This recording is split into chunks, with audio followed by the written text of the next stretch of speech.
அண்மை செய்தியை பார்த்துக் கொண்டிருக்கிறோம். சென்னையில் போக்குவரத்துறை அமைச்சர் விஜய் தமிழன் பார்த்திபனுடன் ஆம்னி பேருந்து உரிமையாளர்கள் சங்கத்தினர் சந்தித்திருக்கிறார்கள்.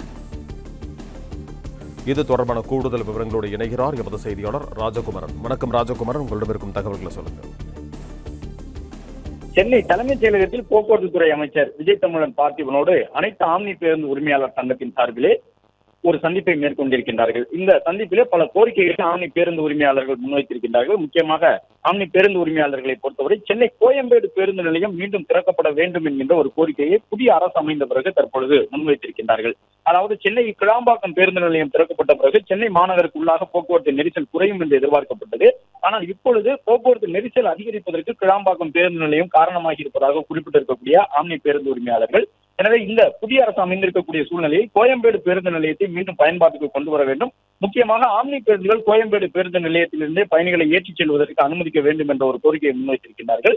மேலும் கிளாம்பாக்கம் பேருந்து நிலையத்திற்கு உள்ளாக செல்லக்கூடிய ஆம்னி பேருந்துகளுக்கான நுழைவு கட்டணத்தை உயர்த்தக்கூடாது என்பது உள்ளிட்ட ஆம்னி பேருந்து உரிமையாளர்களுடைய வழக்கமான கோரிக்கைகளை முன்வைத்திருக்கின்றார்கள். அது மட்டுமல்லாமல் அனைத்து விதமான வாகனங்களுக்கும் ஃபேன்சி எண் வாங்கும் பொழுது முன்பாக இந்த விண்ணப்ப கட்டணங்களை வாங்குவதற்கு ஒரு சிலர் முறைகேடாக பணம் வசூலித்ததாகவும், அதனால் ஒரு 15,000 ரூபாய்க்கு மேலே முறைகேடாக ஃபேன்சி எண்ணுக்கு விண்ணப்பிக்கும் பொழுதே பணம் கொடுக்க வேண்டிய ஒரு சூழல் இருந்ததாகவும், ஆனால் புதிய அரசு முதலமைச்சர் ஜோசப் விஜய் தலைமையில் அமைந்த பிறகு ஃபேன்சி எண்ணுக்கான விண்ணப்ப கட்டணம் இலவசமாக்கப்பட்டிருக்கின்றது.